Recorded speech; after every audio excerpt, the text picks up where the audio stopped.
Good morning বন্ধুরা, কেমন আছো? আশা করি তোমরা প্রত্যেকে ভালো আছো। আমিও আছি ভালো। আমি অনু, তোমাদের বন্ধু। তো তোমরা তো অনেক ভিডিওতে দেখলে, ছোট ছোট ভিডিও করেছিলাম, তোমরা দেখেছো যে আমি দেশে গেছি, আমার বাপের বাড়িতে গেছিলাম। আর তার যাওয়ার ভিডিও তোমাদের সাথে শেয়ার করছি, ওখানে কি করলাম সকালবেলাটা, তাই তোমাদের সাথে ছোট্ট একটা ভিডিওর মাধ্যমে শেয়ার করছি।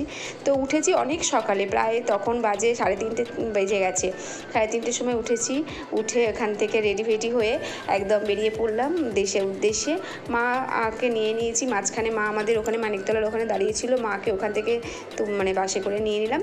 আর চলে বলতে বলতে দেখো চলেও এসেছি আমাদের স্টেশনে। আর ওখানে প্ল্যাটফর্মে ওখানটা দাঁড়িয়ে তিনজনে একটু ডাব খেলাম, কারণ সকালবেলায় খালি পেটে আছি, চা ফা কিছুই খাওয়া হয়নি, একদম আর্লি মর্নিংয়ে বলতে পারো একদম বেরিয়ে পড়েছি। এখন 7:30 বাজে, 7:30টার মধ্যে একদম পৌঁছে গেছি একদম ঠিক টাইমে। আজ হচ্ছে পুজো, আজ শনিবার, আজ পুজো ছিল, তো সকাল সকাল একদম না পৌঁছালে হতো না। আর ওখান থেকে ডাবটা খেয়ে, আর ওখানেও কিছু মানে বাজার স্টেশনের কাছে বাজার ছিল, সেই বাজার থেকে একটু ফল টল নিলাম, মিষ্টি নিলাম, তারপর ফুল নিলাম ঠাকুরের জন্য। তাই মা জিজ্ঞাসা করছে সব কিছু ঠিকঠাকভাবে নিয়েছিস তো, তাই ওই নিয়ে কথা হচ্ছিল। তো এই দেখো চলে আসলাম একদম আমাদের মন্দিরে। খুব সুন্দরভাবে মন্দিরটা দেখতে পাচ্ছ সাজানো হয়েছে, আগের থেকে মন্দিরটা একটু রিপেয়ার করা হয়েছে, আরও সুন্দর লাগছে মন্দিরটা দেখতে। আর এই হচ্ছে আমাদের শীতলা মা, বিশ্বলক্ষ্মী মা, মা মনসা, সমস্ত অনেক ছোটোবেলা থেকে এই মন্দিরে আমি আসি। আর বাবা মায়ের সাথে এক সময় আসতাম, আর বাবা যখন মানে ছিলাম, আমি যখন ছোটো ছিলাম বাবার সাথে আসতাম, দাদাদের সাথে। তো এখন নিজে একা একা এসেছি, প্রথম মাকে নিয়ে মেয়েকে নিয়ে প্রথম আসলাম একা একা। অনেকবার এসেছে, দাদাভাইও এসেছিলো, কিন্তু 2-3 বছর আসা হয়নি। 2-3 বছর পরে এই পুজোতে আবার আসলাম। তো চলো এবার বাড়িতে গেলাম, গিয়ে একদম রেডি ফেডি হয়ে গেলাম। সকালবেলা তো স্নান টান করে আসিনি, তাই স্নান টান করলাম। মেয়ে এসে একটুখানি আবার রেস্ট নিচ্ছিল, মানে এতটা 1 ঘন্টা একটুখানি বলে, আধ ঘন্টার মতো একটু শুলো, বলছে আমার ভালো লাগছে না, তাই ওকে একটুখানি বললাম একটুখানি শো। নিয়ে পুজো আরম্ভ হতে হতে মোটামুটি 12:30 1টা 1:30টা বেজে গেছিলো। আর আমরা তো পৌঁছে গেছিলাম 7:30 8টার মধ্যেই। তাই ও একটুখানি এবার চাটা খেয়ে একটুখানি রেস্ট নিচ্ছিল। এই হচ্ছে আমাদের বাড়ি, আমিও পুরো শাড়ি ফাড়ি পরে রেডি হয়ে গেছি পুজো দেবো বলে। এই হচ্ছে আমার বাপের বাড়ি, দেখতে পাচ্ছ। এটা অনেক ছোটোবেলা থেকে এখানে আসি, এখানে কত স্মৃতি বাবা মেজদার সব জড়িয়ে রয়েছে বাড়ি ঘরের মধ্যে। আর এই যে আসছে, এটা হচ্ছে আমার ভাইজি, বড় বদ্দার মেয়ে। আর এই হচ্ছে আমাদের পুরো বাস্তু বাড়ি, যেটা আমাদের দেশের বাড়ি বলে সেটা। সুন্দর পরিবেশটা, খুব ভালো লাগে, খুব সুন্দর, এত গাছপালা, কলকাতায় তো এটা দেখাই যায় না, তাই না বলো? দেখো এর মধ্যে মেয়েও রেডি হয়ে গেছে, মেয়েকে একটু মেয়ে স্নান টান করলো, মেয়ে রেডি হয়ে গেল। মেয়ের হাত দিয়েই পুজোটা দেওয়া করাচ্ছি, কারণ আমি বলেছিলাম যে তুই পুজো দিবি, কেন মাধ্যমিকে একটুখানি মানসিক বলতে পারো ছিল, যে ভালো রেজাল্ট করলে তোর হাত দিয়েই মাকে পুজো দেওয়া করাবো।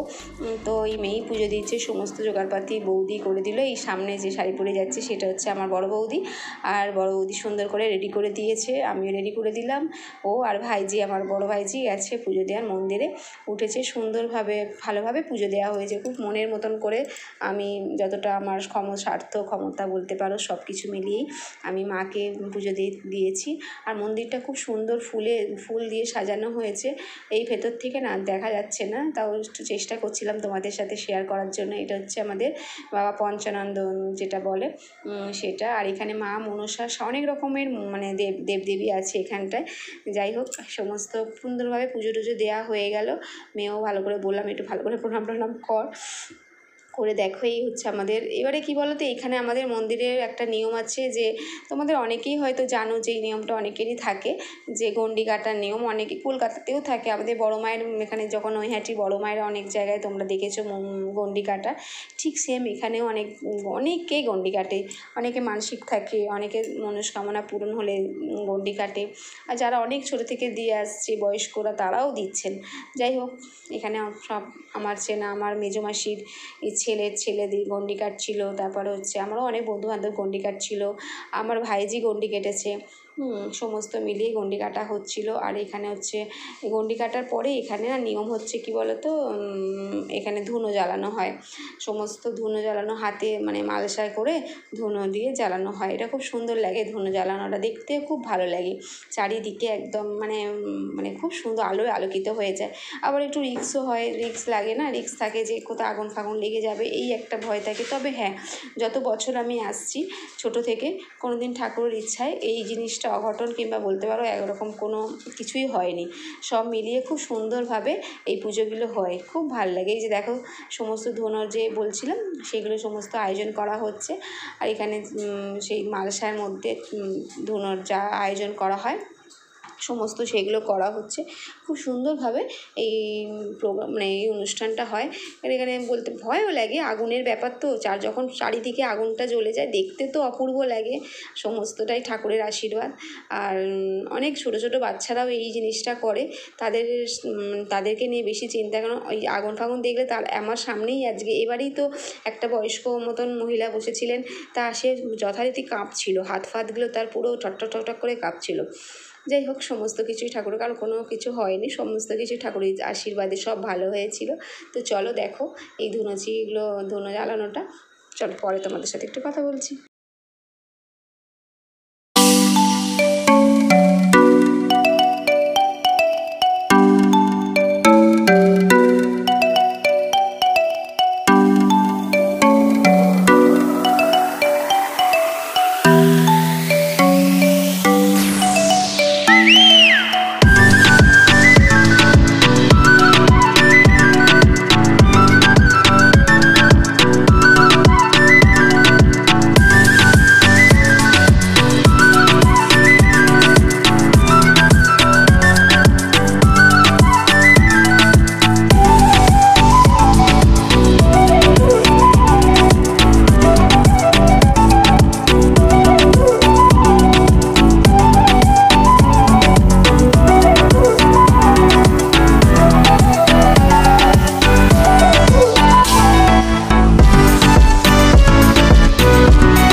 পরে প্রত্যেকের কোলে বসতে হয়, ছোটদের নাকি বসালে খুব ভালো, ঠাকুরের এটাই নিয়ম চলে আসছে। আর এটার পরে যে নিয়মটা হয় সেটা আমার একদম ভালো লাগে না, সেটা হচ্ছে বলি প্রথা। এটা আমার একদম ভালো লাগে না। নিরীহ প্রাণীদের হত্যা করে বলি প্রথা, এই বলি নিরীহ প্রাণীদের বদলে যদি কোনো বলি দিতেই হয় তাহলে অনেক সময় ভেজিটেবল অনেক বলি হয়, যেমন লাউ বলি হয় শুনেছি, তো সেরকম বলি দিলেই মনে হয় ভালো হয়। যাই হোক, এটা আমার কথাতে নয়, এটা নিয়ম চলে আসছে। আর পুজো টুজো হয়ে যাওয়ার পরে ঘুমিয়ে পড়েছিলাম, উঠেছি তো অনেক সকালবেলায়, তো ঘুমিয়ে পড়েছিলাম।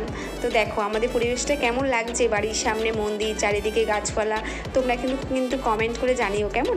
আমার তো ভীষণ ভালো লাগে, তোমাদের কেমন লাগছে। টাটা।